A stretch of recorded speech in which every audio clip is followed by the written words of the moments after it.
Ciao ragazze mie e ragazzi miei e bentornati sul mio canale.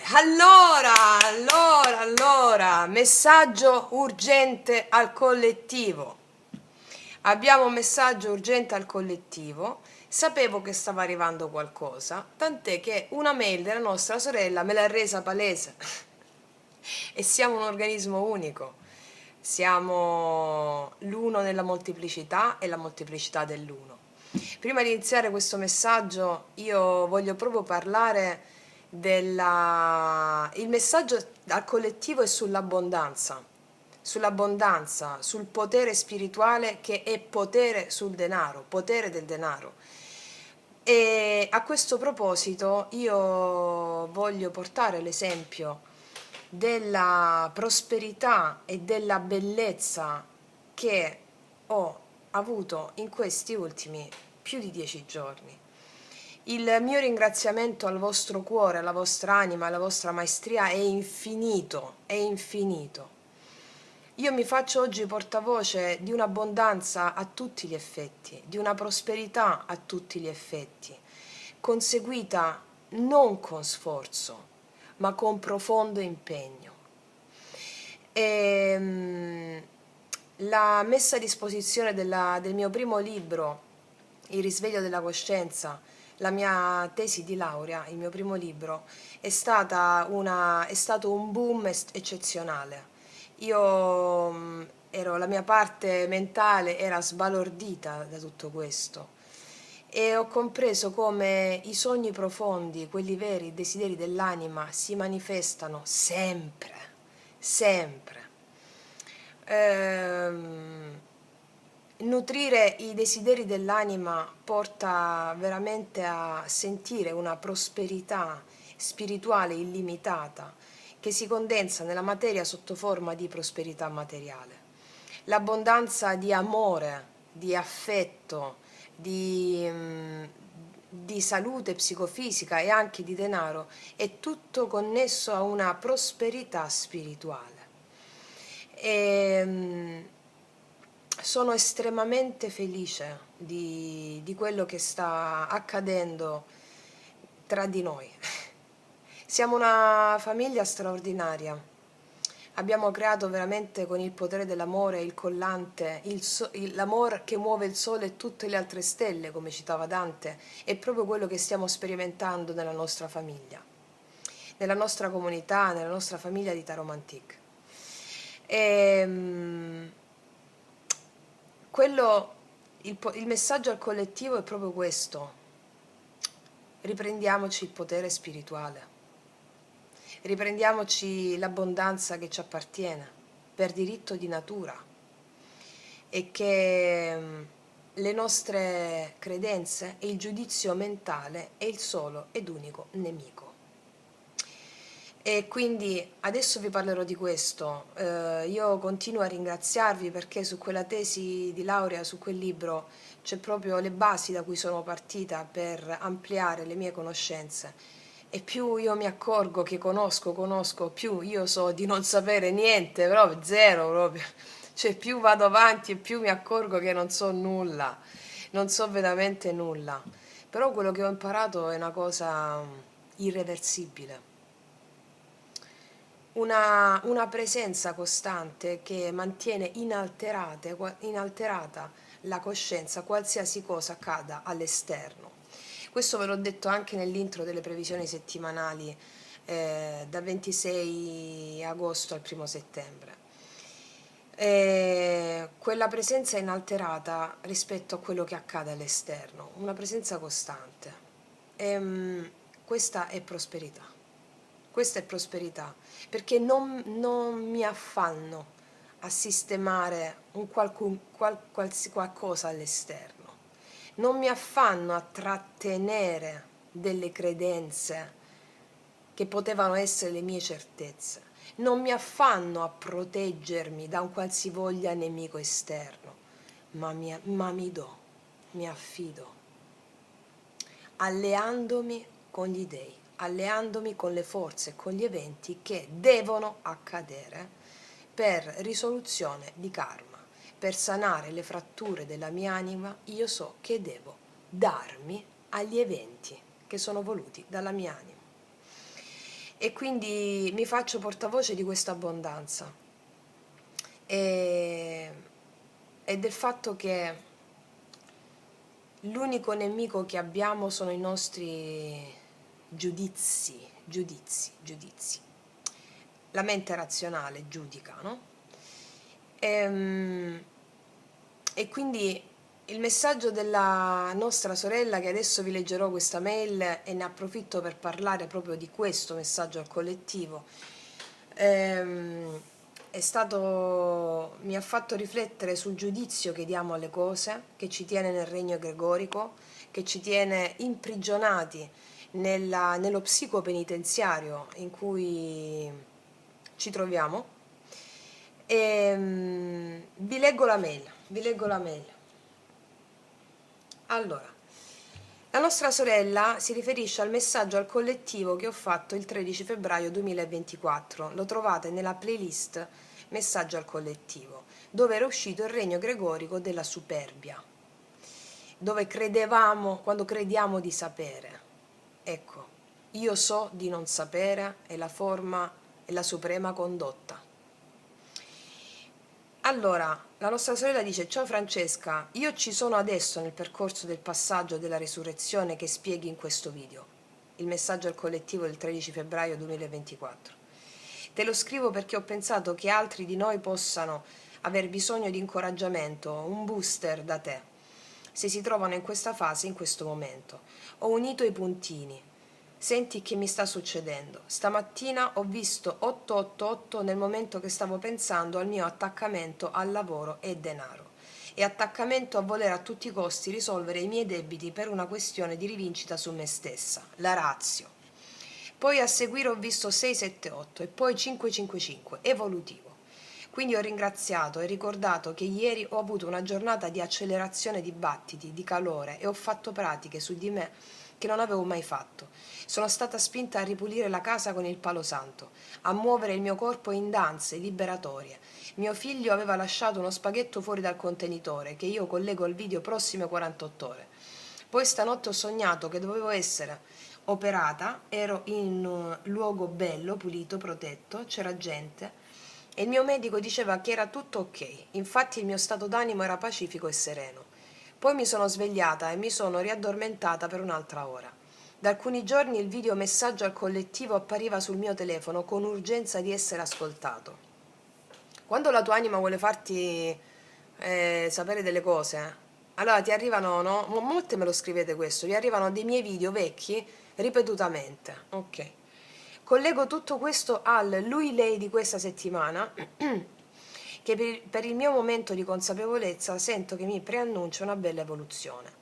In buona sostanza il messaggio per me e forse per altri è questo. Ecco perché ti scrivo. Dice la nostra sorella che il messaggio che a lei è arrivato da leggere anche a voi è questo. Sei nel regno egregorico e ne stai uscendo. Ci sarà un intervento divino nel quale porteremo giustizia alla tua situazione economica, liberandoti dall'attaccamento al risultato. Ci sarà un cambio epocale per te, in cui sperimenterai la libertà dall'attaccamento al denaro, fine a se stesso, e sperimenterai l'abbondanza spirituale anche nel lavoro, o meglio detto, ritroverai quell'abbondanza, fede, entusiasmo che con il test toast hai mancato di apprendere. Ti avviciniamo alla dimensione successiva. Sei pronta? Se non lo sei, preparati, spingi con la meditazione. Stavolta a quella lì le facciamo il culo.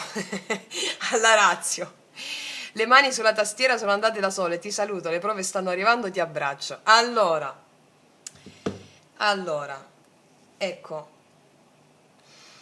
l'abbondanza spirituale, l'888, l'abbondanza spirituale. Noi siamo natura. La natura è di per sé prospera. Ciò che la natura ci dice è che di abbondanza ce n'è per tutti, essendo figli di madre natura, madre terra, essendo figli abbiamo le stesse cose. Quindi di abbondanza ce n'è per tutti. Che cosa impedisce questa abbondanza o il sentire su tutti gli aspetti di questa prosperità?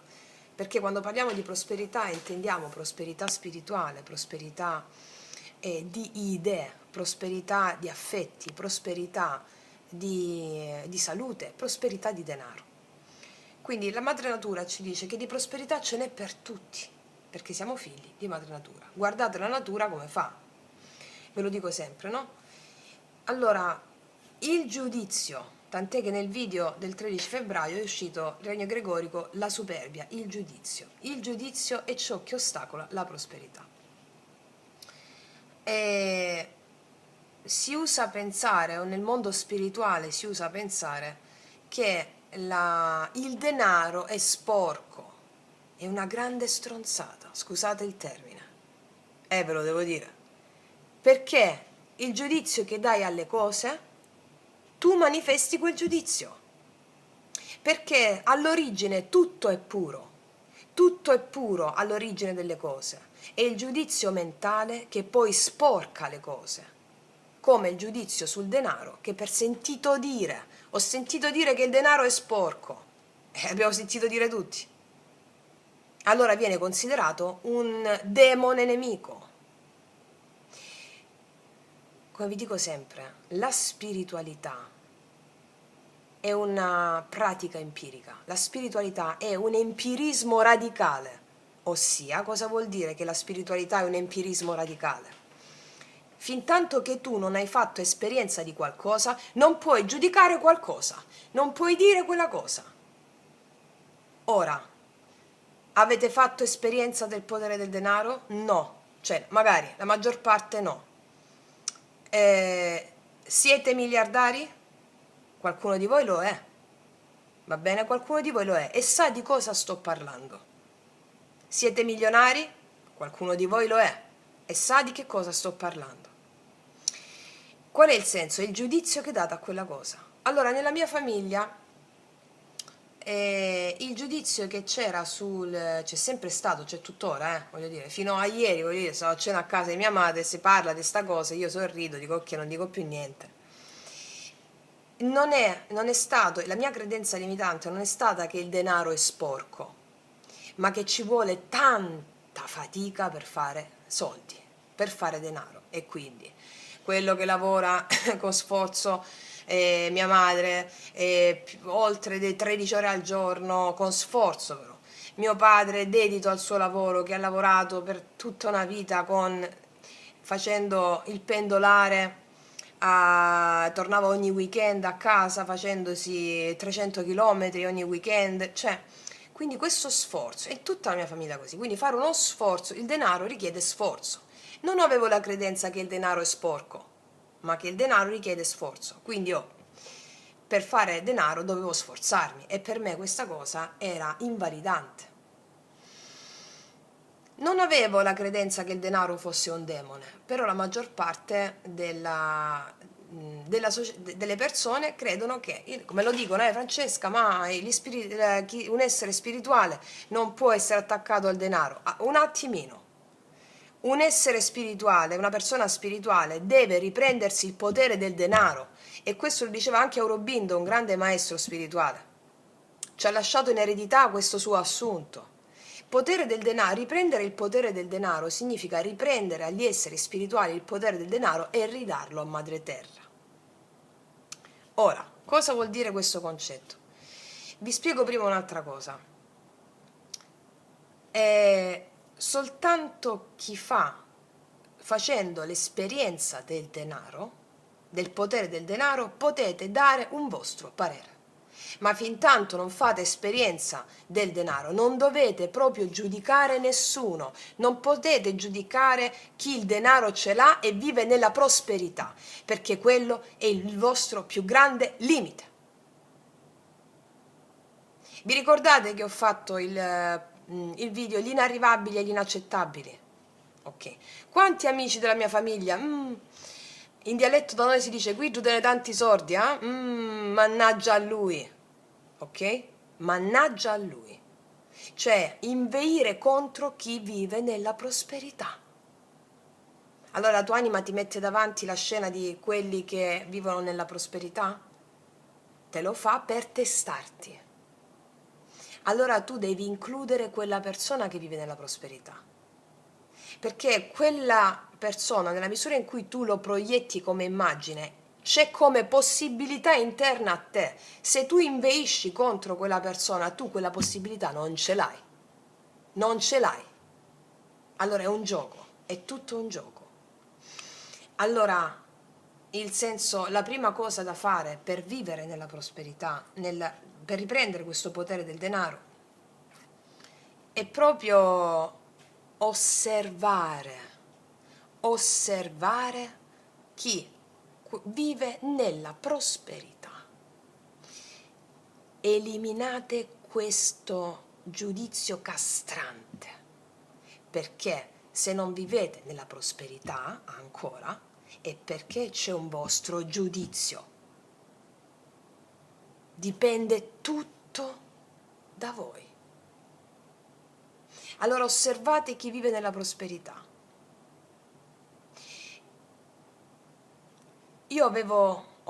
Ho diversi amici che vivono nella prosperità, ma ho avuto anche un grande amore, molto facoltoso, molto periodico, facoltoso. Un grande amore della mia vita, una mia anima gemella. Siamo proprio fratelli adesso. Allora, questo mio grandissimo amore, molto periodico, facoltoso, viveva nella prosperità totale. Un grande idealista, una persona, una grande anima, ripeto, molto facoltoso, molto ricco, moltissimo, una grande anima al servizio del collettivo, da cui ho imparato tantissimo. Perché la mia famiglia non era una famiglia facoltosa, una famiglia normale, di lavoratori normali. Non abbiamo mai vissuto nella povertà, ma famiglia di grandi lavoratori. Però comunque rispetto al sentire comune, sociale, no, del ricco che era ricco, c'era sempre questa forma pensiero. Ecco, quando ci innamorammo io e lui, abbiamo avuto una storia d'amore straordinaria durata 5 anni, poi si è trasformato l'amore, è diventato altro. E siamo rimasti grandi amici, grandissimi amici, fratelli, straordinario rapporto. E quindi anch'io mi approcciavo a lui e alla sua famiglia molto facoltosa, un po' così, no? E un po' così perché erano aristocratici, insomma. Io ho imparato tantissimo da lui e dalla sua famiglia. E questa eleganza nell'anima, questo essere sereni rispetto al denaro, questo voler un obiettivo e perseguirlo con impegno, senza sforzo, mi ha dato un booster di straordinaria consapevolezza questa relazione. La mia anima me l'ha proiettata proprio per dire che quella prosperità era dentro di me. Allora lui faceva un lavoro, anche lui lavora come me, cioè nel senso oltre le 13 ore, 14 ore al giorno, ma ciò non gli richiede sforzo, impegno, proprio come faccio io. E quindi il suo lavoro genera tantissimo denaro, lui ha un grandissimo potere del denaro, ma non attua con superbia. E quindi ho avuto modo proprio di vedere quanto fossimo, da quando poi ho aperto il canale, simili. Io lo vedevo lui come benchmark, no? Come ideale, idolo, ideale, e l'ho incluso dentro di me. Quindi ho fatto esperienza di quello che il luogo comune giudica ricchezza, ricchi, e lui veniva additato da tutta la città, voglio dire, anche perché additato ma anche amato, proprio perché è una persona che vive nella prosperità. E io prima di giudicare ci devo fare l'esperienza, allora mi avvicino, osservo le persone che vivono nella prosperità, annientando il giudizio. E quindi quello che vi voglio trasmettere oggi è proprio la pratica affinché possiate annientare il giudizio mentale e osservare chi vive nella prosperità. perché ricordiamo, tutto è puro per i puri, tutto è puro all'origine delle cose, è il giudizio che sporca le cose, e siccome siamo in un sistema che vive in un'economia predatoria, un sistema pieno di il regno gregorico è quello in cui ci troviamo oggi, da cui gli illuminati, i risvegliati stanno facendo di tutto per portare la nuova luce, la nuova consapevolezza. E una di queste consapevolezze è l'assenza di giudizio, perché è l'unica arma contro di te. Cioè, scusami, il giudizio è l'unica arma contro di te. Allora fate esperienza delle cose. Smettete di giudicare. Questa cosa delle persone spirituali che non devono avere il potere sul denaro, che vedono il denaro come un demone, è la più grande stronzata, scusate il termine, di tutti i tempi. Cioè, è normale che non ce l'hai il denaro se lo vedi come un demone. Di che stiamo parlando? Di che stiamo parlando? È normale che non c'è la prosperità. Poi qua siamo con la religione cattolica, che te lo dico a fare. Il fatto che siamo stati educastrati e ce l'abbiamo nel subconscio, nelle cellule, dai nostri nonni ai nostri avi, abbiamo nelle cellule il fatto perché con molte persone che parlano, Gesù era povero. Ma, prima di tutto, chi te l'ha detto che Gesù era povero? Stavi con lui a cena? Cioè, stavi con lui? No. Ecco perché vi dico, la spiritualità è un empirismo radicale. Devi farne esperienza. Ci hanno fatto credere tante cose e qua stiamo a destrutturare, a togliere alla radice queste scemenze che limitano il potere dell'essere umano. Allora, magari Gesù era un pascià, cioè tu che ne sai? Ma che ne sappiamo? Sappiamo come la Chiesa ha articolato il tutto per avere il potere, no? E sappiamo che la Chiesa è con la paura, la Chiesa come il potere centrale, ve l'ho spiegato bene nel video Diavolo, Satana e Lucifero, trilogia dell'ombra, come la Chiesa ha monopolizzato, ma come il sistema di governo nei secoli ha monopolizzato il potere nelle mani di 4 scemi fondamentalmente, sono 4 scemi che hanno questo potere del denaro, ok? 4 scemi, ma è giunto alla fine questo Kali Yuga in cui ci troviamo.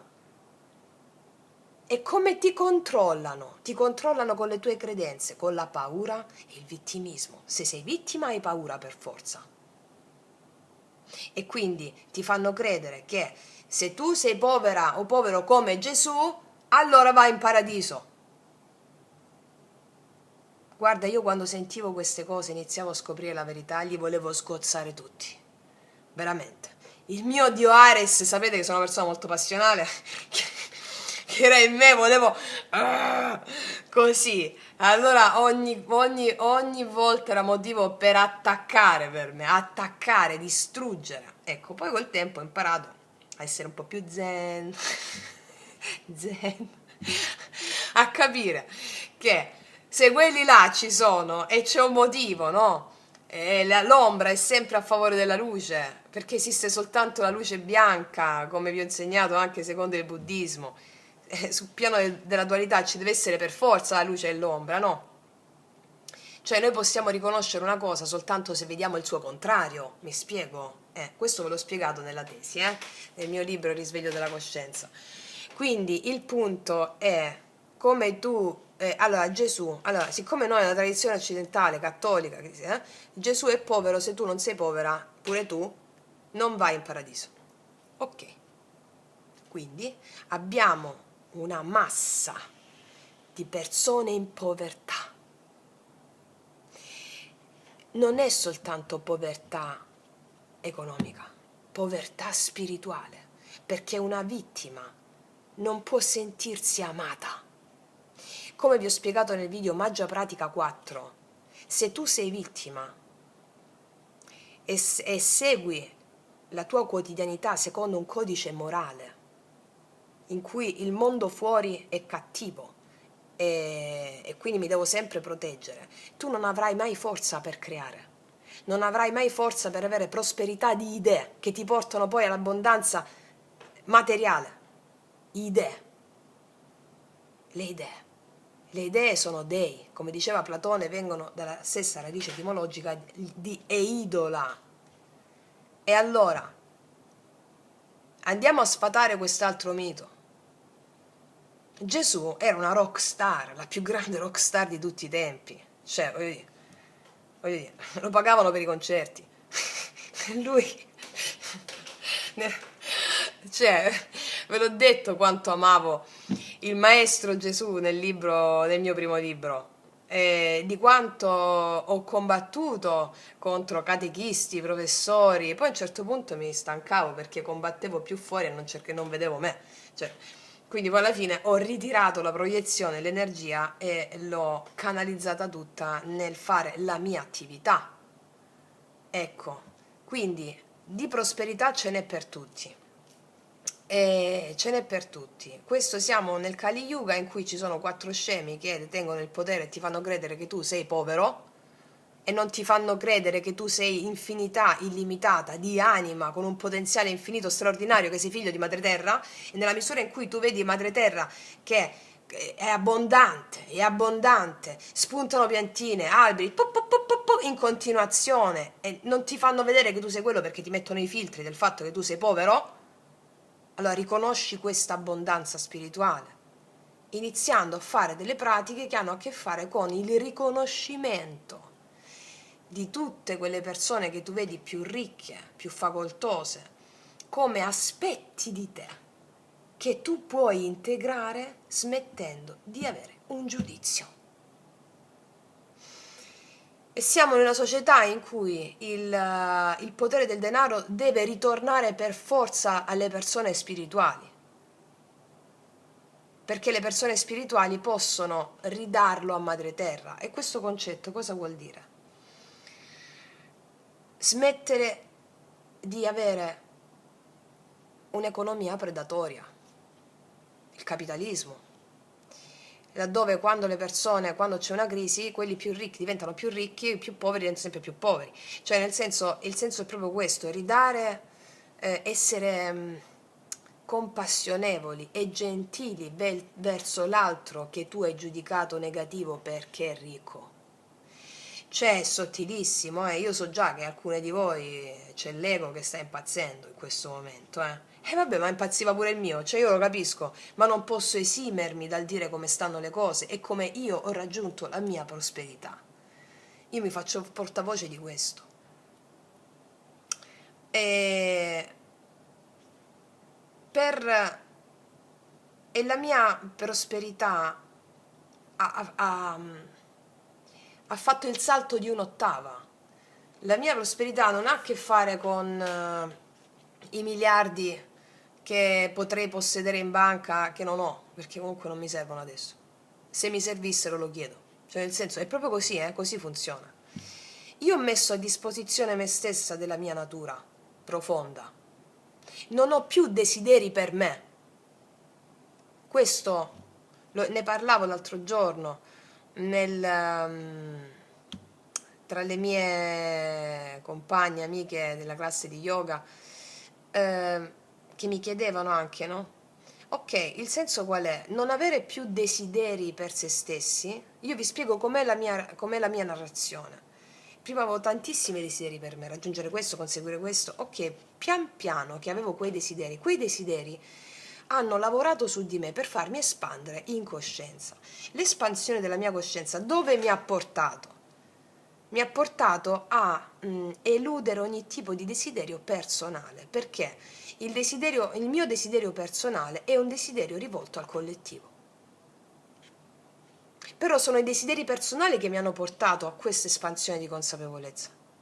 E quindi parlavo proprio di questo, il mio mettermi al servizio. Cosa vuol dire avere il potere del denaro agli esseri spirituali, alle persone spirituali, che lo mettono al servizio di Madre Terra? Non è più qualcosa di un accumulo, produrre l'economia capitalista di oggi, no? Predatoria, accumulo, produrre, a quale fine? Ne parlavo con mio fratello l'altro giorno di questo. Lui sta tutte nelle strategie di marketing, vabbè. però è un essere molto sensibile, quindi basta un click che gli dai per farlo rendere capace, no? È palese, dice, caspita, è vero, ok, qual è il senso? L'economia che abbiamo è produrre, produrre, produrre, produrre. Ma a quale fine? Stiamo distruggendo madre terra, spaccando madre terra per prendere il suo sangue, l'oro nero, il petrolio. Ma a quale fine? Produrre, produrre, produrre, produrre, guardate, c'ho i brividi mentre vi parlo. Produrre, produrre, produrre, a quale fine? Ecco, questa è l'economia in mano ai quattro scemi che nel buddismo si chiamano gli asura, che però ci stanno e c'è un motivo. E se noi ci siamo incarnati in questo momento storico è per contrastare quest'altra forza. Mi spiego? Quindi il potere del denaro che è in mano a questi quattro scemi, ok? Deve essere ridato, deve essere ripreso in mano e te lo puoi prendere solo tu, da sola, da solo. La rivoluzione è singola, non è della massa. Poi dal singolo, come Gesù fece una rivoluzione da solo. Poi c'erano i 12 discepoli, poi man mano, poi man mano, poi man mano, poi man mano, ok?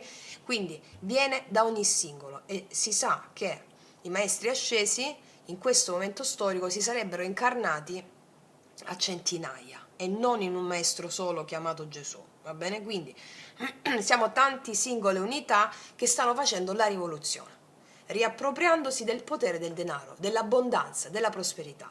Dare il potere, riprendere il potere del denaro per un essere spirituale significa ridarlo a Madre Terra. Che cosa significa? Rispettare Madre Terra, avere una profonda devozione e gratitudine per Madre Terra. E questo non significa non avere denaro, questo significa poter avere miliardi. È un concetto sottile, è un'altra forma di gestire il potere del denaro. Sti quattro scemi lo usano per depauperare le forze di Madre Terra. Gli esseri spirituali consapevoli, riappropriandosi del potere del denaro, lo usano a favore di Madre Terra. Mi spiego? Quindi ci potranno essere esseri spirituali che hanno miliardi, ma ben venga! Ma non vedo l'ora!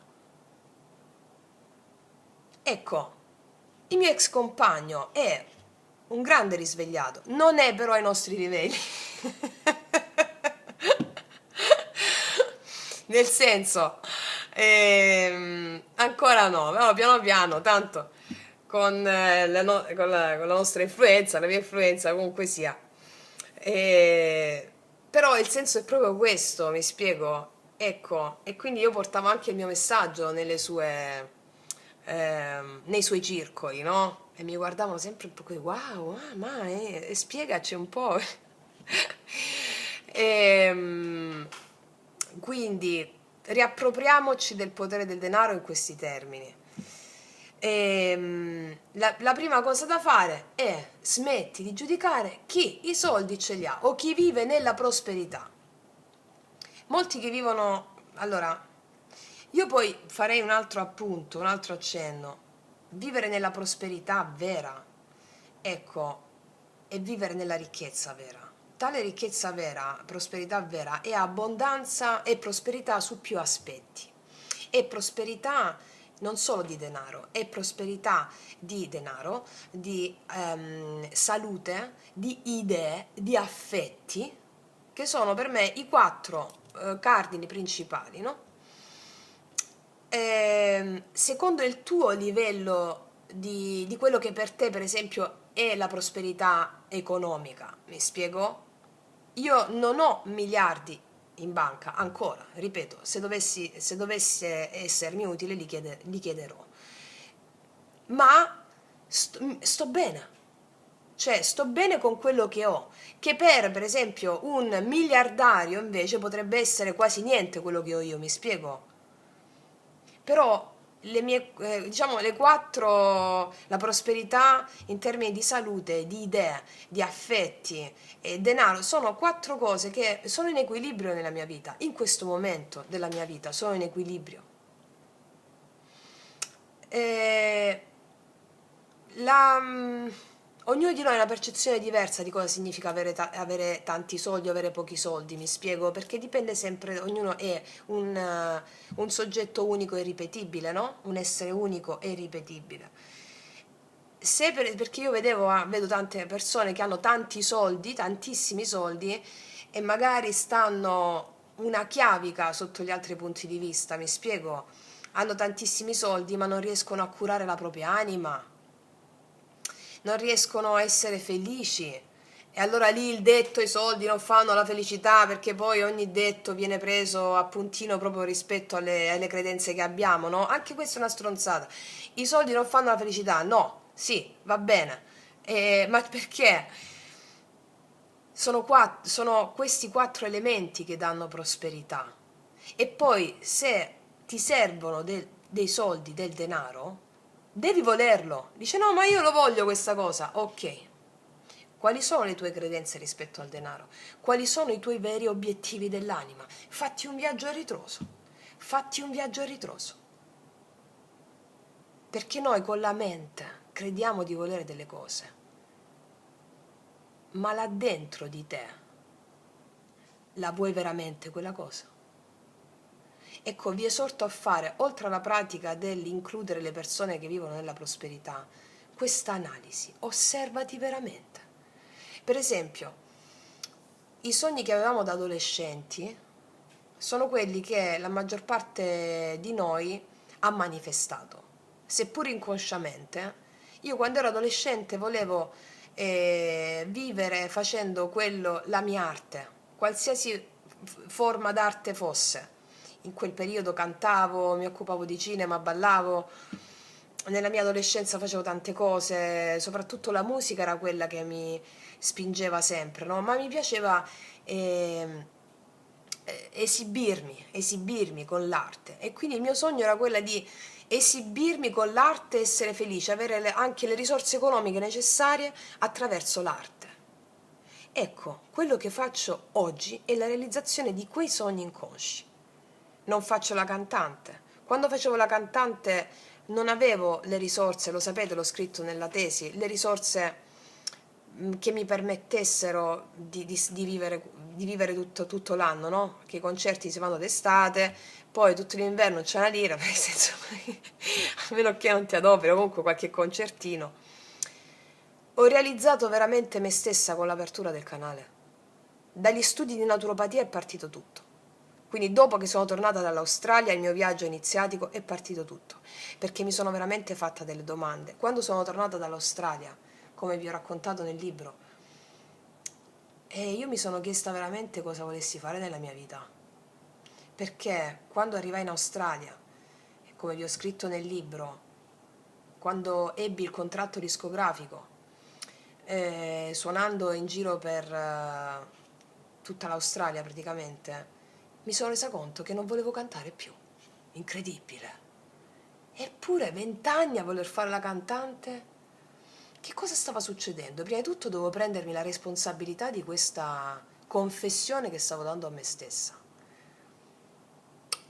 E poi iniziai gli studi di naturopatia e man mano che facevo quel percorso, sempre più in profondità mi sentivo un altro tipo di cosa dovevo realizzare. Sì, volevo campare della mia arte, ma non era l'arte della musica, era l'arte della conoscenza. E poi effettivamente se ci pensi, no? Ma io ho studiato tutta la vita a passare a studiare. E quando è che mi eccitavo di più? Non quando uscivo con gli amici. E paradossalmente nemmeno quando uscivo con quello di cui mi innamoravo in quel momento. Non ero così eccitata come quando studiavo le materie che mi appassionavano, dalla magia rinascimentale alla teosofia, fisica quantistica, antroposofia. E ve l'ho detto anche altre volte durante i nostri 3 anni insieme, spesso weekend io con Chiara, con la mia migliore amica e con il mio migliore amico ci trovavamo sempre davanti al mio camino per fare dei weekend esoterici di studio. Siamo partiti dai presocratici per confrontare la fisica quantistica con i presocratici, dicevano la stessa cosa, per poi aprire tanti varchi di consapevolezza. Noi ci eccitavamo lì vicino al camino. L'altro, quello là, uno di loro, perché io non cucino, nel senso non è la mia passione cucinare, anche se cucino non è la mia passione, quello che cucinava e noi due a sottolineare, a imparare, a confrontare, no? E abbiamo creato proprio un gruppo di studio straordinario quando tornai dall'Australia. Ecco, profondamente io sono un artista, ma la mia arte non doveva essere espressa solo nella musica. E mi sentivo animata da un fuoco straordinario che eh, si esprime nelle varie cose in cui mi diletto, no? Oggi sono i tarocchi il mio grande amore, i tarocchi perché non c'è un perché, ma soprattutto l'arte della conoscenza che attraverso i tarocchi o in un futuro si esprimerà ancora in altro. Questo mi ha portato i quattro elementi della prosperità. Ecco, e non giudicare le persone che hanno la prosperità. Potremmo dire tanto altro adesso, però il senso è proprio, tu stai prendendo, io parlo, sì. E il messaggio al collettivo è proprio questo: Madre Terra ha bisogno di te adesso. Madre Terra vuole che tu ti manifesti nella tua natura. La tua natura non contempla giudizi alcuni, perché se ti giudichi, la tua natura non viene fuori.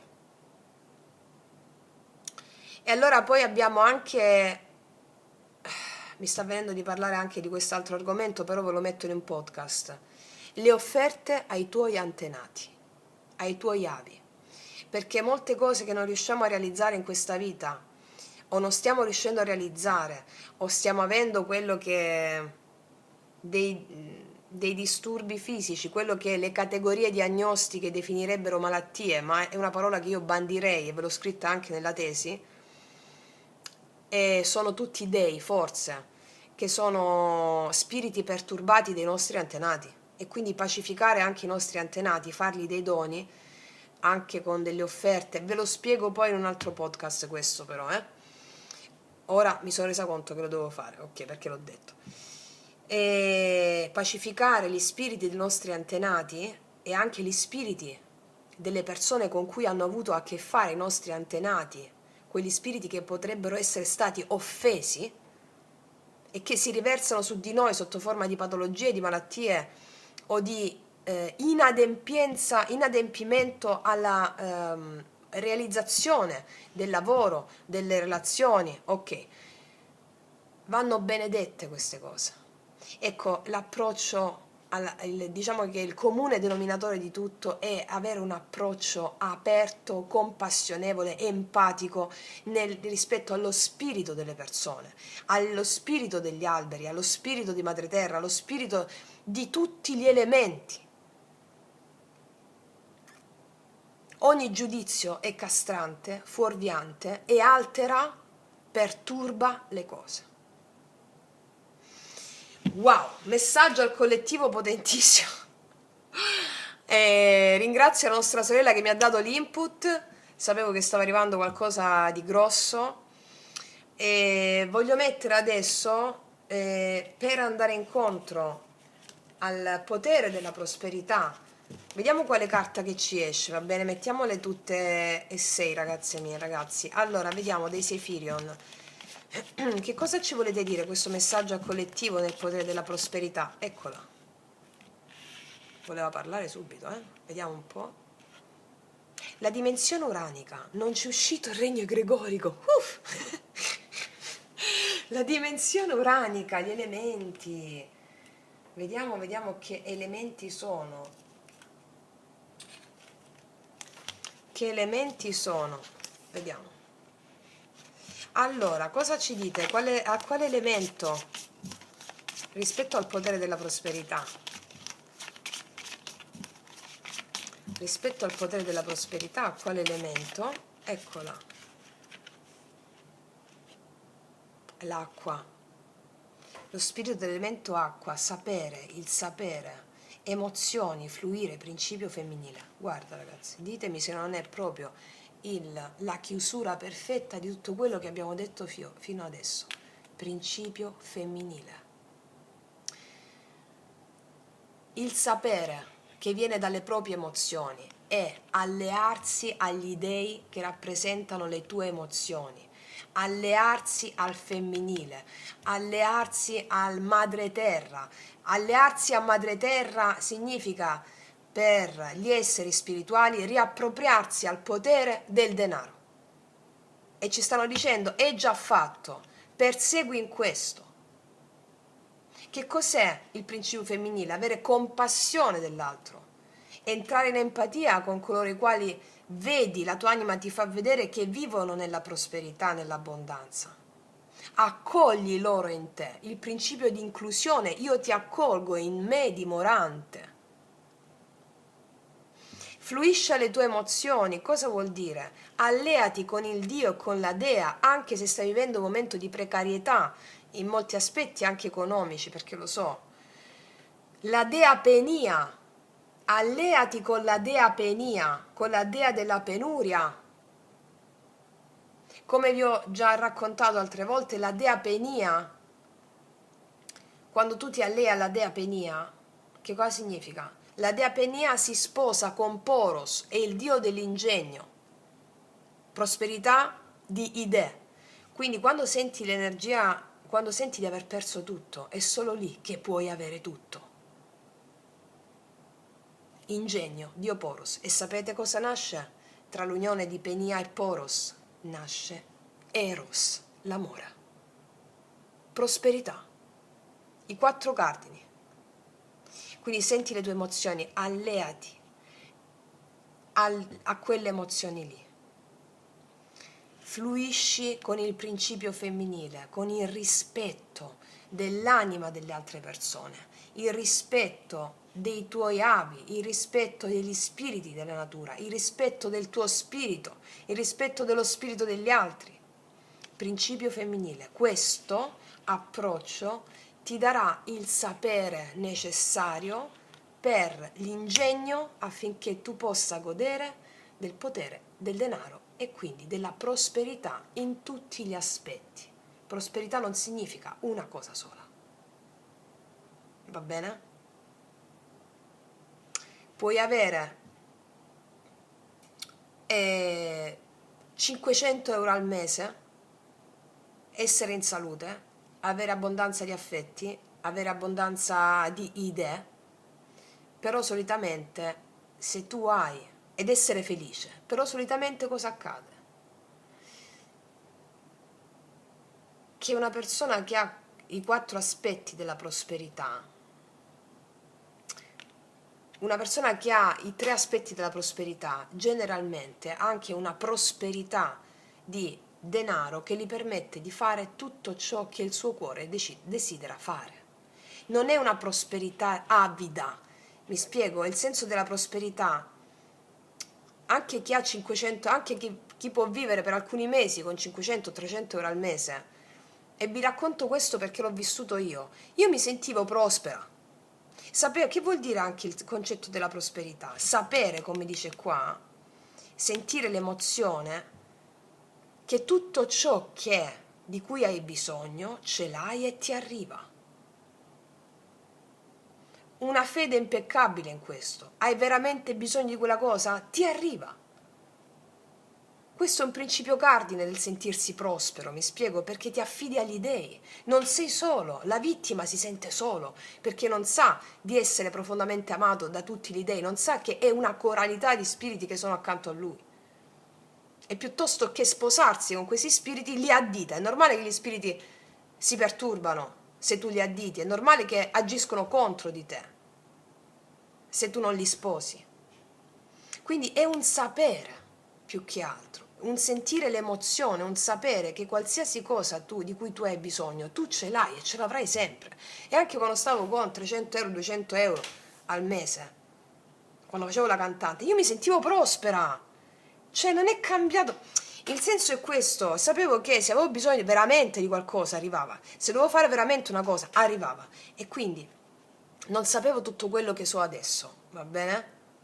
però avevo una fede impeccabile, questo ve l'ho scritto anche nel libro. Quindi la prosperità concerne più che altro un sentire profondo del principio femminile, della fede. Va bene? Ragazzi miei, ragazzi, io concludo qui il messaggio al collettivo, perché adesso se no continuerei a fare altre cose, a dire altre cose. Vi farò poi il video su come nutrire, su come fare le offerte agli antenati per farvi sbloccare anche il potere, va bene? Per adesso concludo qui, perché credo che sia stato già abbastanza forte questo messaggio. E ragazze mie, ragazzi, io vi ringrazio ancora per tutto. Per chi desiderasse il mio primo libro e avere le indicazioni in merito, vi invito a scrivermi a taromantic21@gmail.com con scritto in oggetto libro o tesi di laurea o tesi naturopatia. Va bene? Detto questo, grazie, grazie, grazie, grazie, grazie all'infinito. Vi auguro tutta la prosperità di cui già siete espressione. Noi ci vediamo alla prossima e come sempre, oggi vi dico che tutti gli dei vi benedicano sempre. Mua.